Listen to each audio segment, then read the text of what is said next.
Welcome, students. Now we are going to discuss a very important topic which is Euclid division lemma. Euclid division lemma के बारे में पढ़ेंगे हम। तो Euclid division lemma actual में क्या होता है, इसका नाम ये क्यों पड़ा है, ये भी देख लेते हैं कि यूक्लिड जो था एक ग्रीक मैथमेटिशियन था जिसने डिवीजन से रिलेटेड कुछ कंसेप्ट्स दिए थे। लेमा हम अभी थोड़ी देर में देखने वाले हैं कि लेमा क्या होता है, बट अभी के लिए आप ये समझ लीजिए कि लेमा एक्चुअल में एक रूल होता है। कुछ रूल्स हैं जो यूक्लिड के थ्रू दिए गए थे, तो यूक्लिड डिवीजन लेमा इसलिए इसका नाम।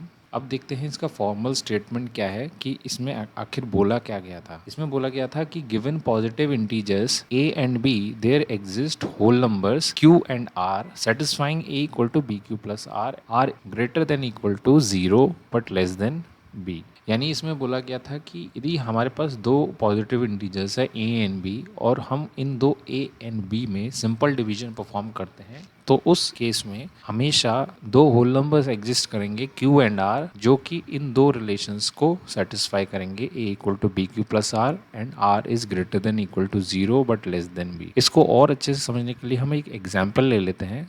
लेट सपोज हमारे पास एक एग्जाम्पल है जिसमें हमने 11 को 2 से डिवाइड किया। तो जब हमने 11 को 2 से डिवाइड किया तो हमारा जो क्वोशिएंट आया वो 5 आया एंड रिमाइंडर आया 1। इसके अलावा 11 जो है हमारा डिविडेंड था और 2 जो होगा वो हमारा डिवाइजर हो गया, राइट। अब हमने क्या किया कि इसमें जो डिविडेंड है, क्वोशिएंट है, रिमाइंडर है एंड डिवाइजर है, इनको हमने कुछ अज्यूम किया कि हमने डिविडेंड को a अज्यूम किया, डिवाइजर को हमने b अज्यूम किया, रिमाइंडर को हमने r से डिनोट किया एंड 5 जो है हमारा जो क्वोशिएंट है वो हमने q से डिनोट किया, राइट। तो अब इसको यदि हम ऑब्जर्व करें तो यहाँ पर जो ये फर्स्ट रिलेशन दे रखा है a equal to B Q plus R, वो यहाँ पर हमें फुलफिल होता हुआ नजर आएगा। देखिए कैसे, ये जो 11 है ये हमारा a है, a यहाँ पर 11 है तो हम 11 लिखते हैं यहाँ पर, राइट। बी क्यू प्रोडक्ट हो रहा है यहाँ पर, तो 2 इंटू 5 यानी 10 प्लस 1 यानी रिमाइंडर जो है 1 जब हम करते हैं तो वो 11 के इक्वल आता है। तो यानी किसी भी डिवीजन के लिए जो ये जो रिलेशन है किसी भी डिवीजन के लिए हमेशा ट्रू रहता है। ये जो सेकंड रिलेशन है इसको देखेंगे हम आगे डिटेल में देखेंगे,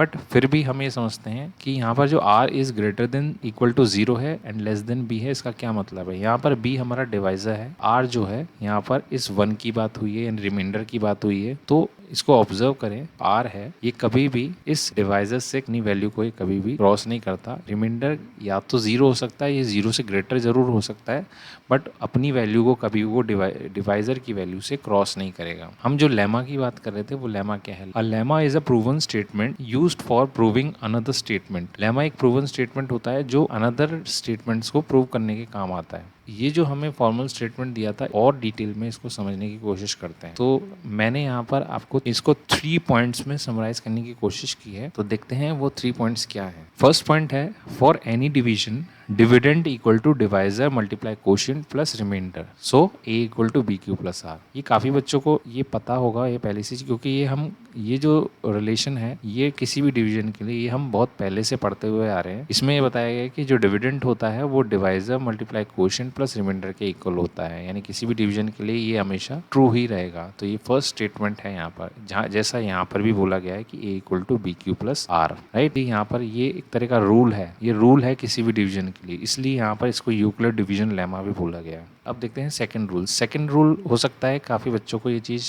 ऑब्जर्व नहीं की हो उन्होंने, बट ये भी काफ़ी इंटरेस्टिंग रूल है। For any division R equal to 0 और ग्रेटर देन 0, यानी किसी भी डिवीजन के लिए जो r होता है या तो 0 हो सकता है या 0 से ग्रेटर हो सकता है, but can never be greater than it's divisor, यानी वो डिवाइजर से कभी भी बड़ा नहीं हो सकता। इसलिए हम ये स्टेटमेंट को भी ट्रू बता सकते हैं किसी भी डिवीजन के लिए, r is greater than equal to 0 but less than b। इसको थोड़ा सा और अच्छे से समझने की कोशिश करते हैं कुछ एग्जाम्पल से, कि लेट सपोज यहाँ पर हम कुछ चेंज करते हैं। मैं यहाँ पर डिविडेंड को चेंज करता हूँ लेकिन डिवाइजर जो है मैं सेम रखता हूँ। मैंने 11 की जगह यहाँ पर डिविडेंड जो है वो 12 लिया। जब हमने 12 को 2 से डिवाइड किया, 2 से डिवाइड, क्वोशिएंट हमारा आया 6 एंड इस केस में रिमाइंडर जो आएगा हमारा वो आएगा 0। जब हम डिविडेंड 13 ले लेते हैं तो क्वोशिएंट जो है हमारा वो अगेन 6 आएगा 2 से डिवाइड करने पर, एंड रिमाइंडर जो आएगा वो हमारा आएगा 1, राइट। जब हम 14 को लेते हैं तो क्वोशिएंट हमारा आता है 2 से डिवाइड करने पे, अगेन 2 से डिवाइड करने पर क्वोशिएंट हमारा आएगा 7 बट रिमाइंडर आएगा 0,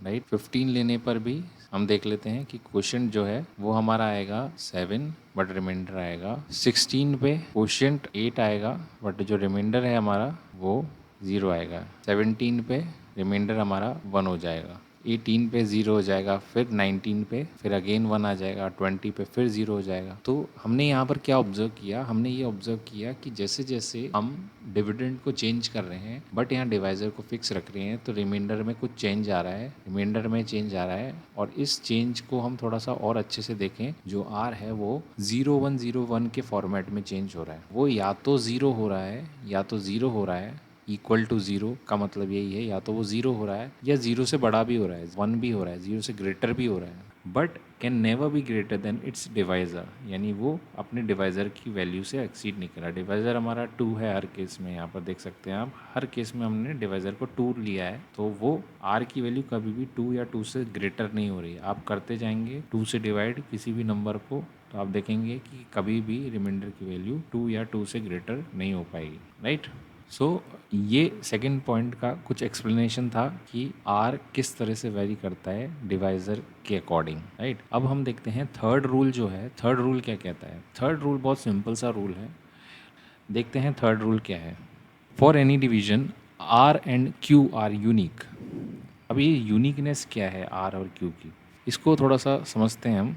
देखिए, जैसे फॉर एग्जांपल मैं कहता हूँ कि मैंने 26 को डिवाइड किया 5 से, तो क्वोशिएंट इसका आने वाला है 5 एंड रिमाइंडर जो होगा इसका 1 आएगा, राइट। क्वोशिएंट इसका 5 आया, रिमाइंडर इसका 1 आया। अब ये जो डिवीजन है ये मैंने परफॉर्म किया तो इसका क्वोशिएंट 5 आया एंड 1 आया। अगर मैं आपको एक सिचुएशन दूं कि भाई आप इस डिवीजन को आप परफॉर्म कीजिए, यानी किसी और को मैं बोलता हूँ कि ये डिवीजन आप परफॉर्म कीजिए, तो उसका, और वो 26 को 5 से डिवाइड करता है, तो उस केस में उसका भी क्वोशिएंट 5 एंड 1 ही आएगा, बशर्ते वो डिवीजन मेथड उसने सही अप्लाई किया, वो डिवीजन उसका करेक्ट हो, तो उसका जो क्वोशिएंट एंड रिमाइंडर आएगा वो हमेशा फिक्स आएगा किसी भी पर्टिकुलर डिवीजन के लिए। पर्टिकुलर डिवीजन मतलब किसी भी डिवीजन के लिए। जैसे फॉर एग्जांपल मैं 10 को जब 2 से डिवाइड करता हूँ तो क्वोशिएंट हमारा 5 आता है एंड रिमाइंडर हमारा 0 आता है। तो ये यूनिवर्सली फिक्स है, यानी दुनिया में बैठा कोई भी आदमी इस डिवीजन को करेगा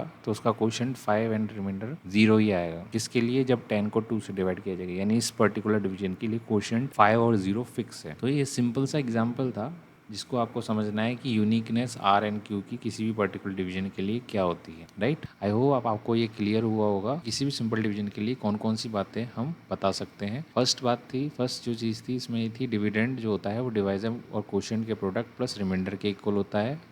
सो we can write A equal to B Q plus R. इसमें इसके बाद रिमाइंडर की बात हुई थी कि रिमाइंडर जो होता है वो या तो 0 हो सकता है या 0 से ग्रेटर हो सकता है, but never be greater than it's divisor. Divisor से इसकी वैल्यू को ये कभी क्रॉस नहीं करेगा, रिमाइंडर की वैल्यू। इसके अलावा जो हमने देखा था आर एंड क्यू की जो बात की थी उसमें यूनिकनेस की बात हुई थी कि आर एंड क्यू किसी भी पर्टिकुलर डिवीजन के लिए वो यूनिक हो सकती है। तो आई होप ये 3 पॉइंट्स आपको क्लियर हुए होंगे। इसके अलावा जो इसका जो फॉर्मल स्टेटमेंट है वो भी हमने देखा। लेमा का मीनिंग आपको समझ में आएगा। लेमा मतलब आप रूल समझ सकते हैं, रूल होता है। और कौन से रूल, जो हमने यहाँ पर 3 रूल्स पढ़े, ये 3 रूल्स हमेशा ट्रू होंगे किसी भी पर्टिकुलर डिवीजन के लिए। तो this is all about Euclid division lemma. अब ये 3 पॉइंट्सों को लेके हम ये और देख सकते हैं कि जैसे मैं डिवाइज़र की वैल्यू को बोलता हूँ कि let suppose divisor equal to 4, तो आर की पॉसिबल वैल्यूज़ आपको इन पॉइंट्सों की मदद से आप निकाल सकते हैं। जैसे डिवाइज़र की वैल्यू यदि 4 है, आर की पॉसिबल वैल्यूज़ क्या हो सकती हैं? 0,